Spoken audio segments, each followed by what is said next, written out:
Michael Burry just bet $1 billion against AI and then closed down his hedge fund. And now he's teasing that he's on to much better things November 25th. So there's two questions for this video.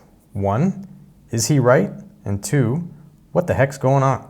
Michael Burry is one of the investors who famously shorted the 2008 US real estate bubble. He was played by Christian Bale movie The Big Short. Burry's recent 13F filing revealed that he has short bets against Palantir and Nvidia. Burry bought put options against Palantir and Nvidia, mostly Palantir. The notional value is $1.1 billion. Now that doesn't mean he invests $1.1 billion in cash. In fact, Burry noted in a separate tweet that it cost him only $9.2 million to buy the puts. He bought 50,000 contracts at $1.84 each, which gives him the right to sell Palantir stock at $50 per share until 2027. It looks like he also bought 10,000 Nvidia contracts with a strike price of $110 per share, also good until 2027. So that's where we're at. Burry paid $9.2 million for put options worth about $1 billion notional value against Palantir and Nvidia. Then, on November 10th, a letter from his hedge fund was circulated in which he apparently told investors that at the end of October, he's closing his hedge fund. He noted in that letter that his estimation of value in securities is not, quote, in sync with the markets. And finally, he's teasing that there'll be more news to come November 25th. So this story is by no means finished. Anyways, let's start at the beginning. Why did he make these bets in the first place? It ultimately comes down to valuation and earnings. There's 4 key points: CapEx depreciation rates for AI chips, the circularity of the AI ecosystem, the capital cycle effect, and valuations of AI companies. We'll look at each in turn. First, depreciation and capital expenditure. I'll call it CapEx. The numbers in the AI space are massive. AI companies are expecting to spend approximately $3 trillion between 2025 and 2028. In 2025 alone, technology mega-cap companies are expected to spend between $300 and $400 billion. That's up from over $200 billion spent in 2024. Now, not all this spending is for chips, but it's mostly chips. An investing.com article suggests that GPU spending accounts for approximately 39% of total CapEx. Other sources put it higher. Alpha Tech Finance suggests GPUs and accelerators could be 45% to 60% of total CapEx. And CNBC quoted Jensen Huang, CEO of Nvidia, saying that for a $50 billion AI data center, approximately $35 billion would go to pay Nvidia for GPUs. Let's say at least 40%, for the sake of argument, goes to chips. That means out of $3 trillion in potential spending, about $1.2 trillion is for chips alone. Here's the big problem. How long do chips last? The way I see it, there's 2 issues. How long can chips last physically, and how long does a chip remain competitive? Sources point to the fact that advanced GPUs under high AI workloads can last between 1 to 3 years at best. These components are under high heat and power stress continuously. They physically break down over time. That said, there is evidence that some GPUs can last longer. Studies have shown GPUs from 5 to 8 years ago which still have resale value and are being used in data centers now. But that aside, there's also the desire to keep up with the latest technology. New chips come out. Customers want the latest and greatest because they have better performance. Companies can try to extend the life of existing chips by reducing workload intensity or utilization.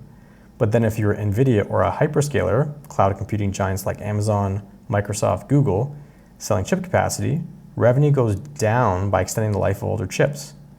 In specific cases like Google's TPUs, some articles suggest that they can stretch useful life of their chips up to 8 years.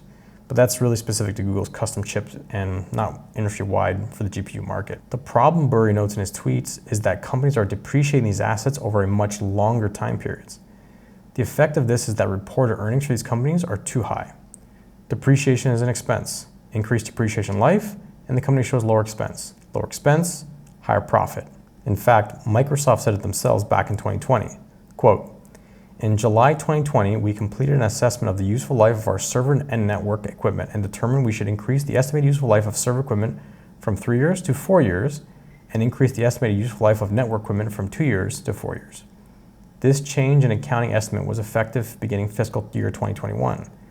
Based on the carrying amount of server and network equipment included in property equipment net as of June 30, 2020, The effect of this change in estimate for fiscal 2021 was an increase in operating income of $2.7 billion and net income of $2.3 billion, or 30 cents per both basic and diluted share. Increasing their accounting depreciation by 1 year of useful life, and Microsoft gets to report an additional $2.3 billion of income. So this are meaningful changes. But this is only accounting. So what matters is how long these chips last economically. As we've seen, it appears that these chips last about 3 years, not the 5 to 6 or 6 years that Burry shows these companies are now depreciating at. If you want to train a cutting-edge AI model, you can't be using older chips. This is the trap. Either you're going to spend more money to keep up every 3 years, or you become less competitive business-wise. Okay, so let's summarize the argument. Companies have promised to spend trillions of dollars on AI data centers. At least 40% of that cost is for chips. Those chips last about 3 years economically. Companies are depreciating the chips over 5 to 6 years. This boosts profits artificially, and companies are going to be caught in a trap of having to buy the newest generation of chips or keep old ones and lose competitiveness potentially. Second point, the circularity of the AI ecosystem. Most people have probably seen this chart already. The AI industry is highly interconnected. You have chip makers like Nvidia, AI labs like OpenAI and Anthropic, and hyperscalers like Microsoft, Google, and Amazon. These companies aren't just buying from each other, they're also investing in each other, creating this circular financial arrangement. CIBC noted in September that Nvidia will be investing up to $100 billion into OpenAI. OpenAI is planning to spend most of that money for leasing Nvidia chips. Nvidia is also going to be able to own some of OpenAI equity as part of the deal. The fundamental nature of a transaction like this is that OpenAI and Nvidia are trading chips for equity. It's a financing deal. But it will have a direct impact on Nvidia's financial statements and therefore its valuation. Why? Nvidia is going to be able to turn $100 billion of cash that would otherwise be sitting on its balance sheet, which the market typically values at a 1-to-1 ratio, into $100 billion of revenue that the market values very highly. Instead of $100 billion in cash valued at $100 billion, Nvidia will be able to have $100 billion in revenue, which the stock market values at 23 times forward price to sales, meaning that Nvidia can turn $100 billion of cash into $2.3 trillion of stock market value. Financial magic. Third point, the capital cycle effect. Burry's next tweet highlights a section from a book called Capital Account, a money manager's reports on a turbulent decade. So what is the capital cycle effect? It goes something like this. New technology is exciting, railroads, internet, artificial intelligence. Early companies start making money. Huge demand is expected. Companies increase production and spend aggressively. Enormous sums collectively. Eventually, there's too much supply and overcapacity. Competitors fight for business, reducing prices and profits. Stock prices collapse. The theory is that industries become the least attractive for investment when they look most profitable, because heavy capital inflows eventually erode returns. As an investor starting today, you make your money based on returns that are coming in the future, not what's happened. For each of these mega industry build-outs like railroads or telecom, eventually the equipment is used, but the investors who funded the boom get killed financially. And it looks like OpenAI and Anthropic are on track to prove the point. A recent Wall Street Journal article notes that financial documents from both companies show neither intend to make any profit in the next 3 years. OpenAI is actually expecting to lose $74 billion, and Anthropic is going to hopefully break even by 2028. That means they're hoping to make no money by 2028. Remember, the AI industry has committed to spend over $3 trillion on data centers, and two of the biggest names at the center of it all expect to make absolutely no money in the next 3 years. This is Burry's point. High returns to attract capital, which increases competition, which creates overcapacity, which leads to lower returns.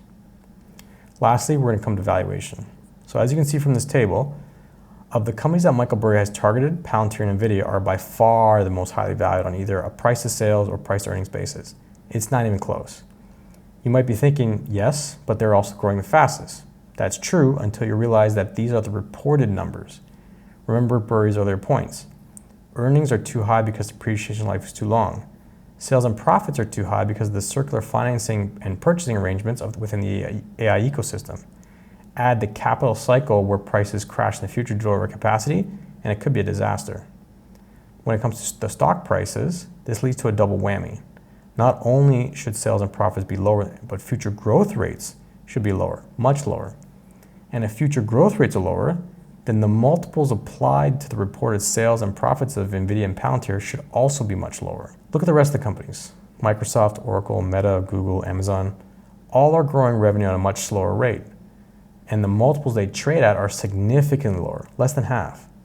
So what Burry appears to be saying is that if he's right, earnings and sales won't grow nearly as fast, maybe even decline, and investors will start to value these companies at lower multiples. If instead of $3 of earnings, value at 100 times, leading to a $300 stock price, you get $2 of real earnings valued at still very high 50 times earnings, stock price doesn't drop by just 30%, it drops by 66%, down to $100, $2 times 50 times. If Burry is right, the downside pressure on these stocks could be huge. Not just a 20 to 30% earnings bump from depreciation, but a significant decrease in the multiples applied to those earnings, combined with overall lower growth and maybe even negative growth if the capital cycle plays out like it has historically. And even if all that doesn't happen, these companies still need to deliver a return to investors. They still need profits.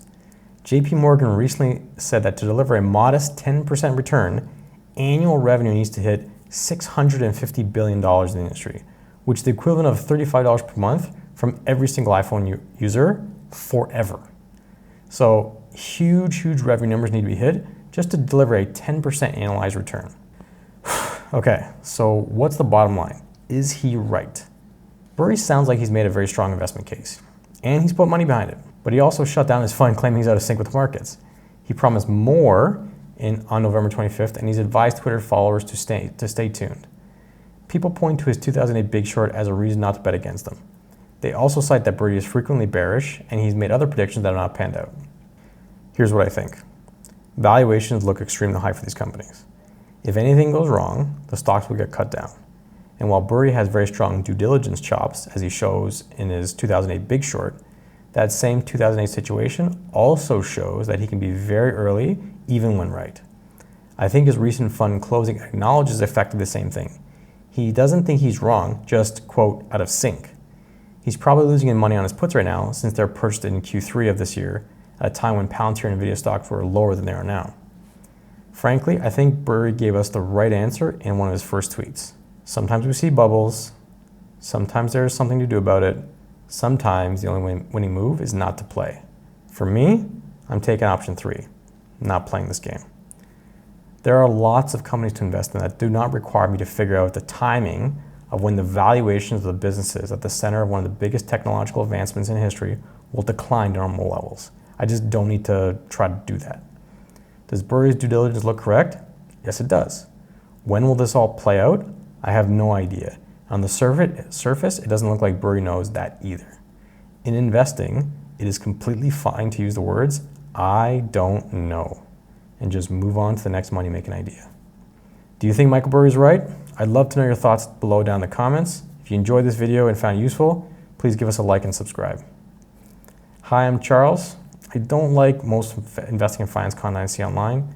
It tends to try and sell you something. You don't need to buy anything from me. This content is made for entertainment purposes. Seek professional advice for your situation.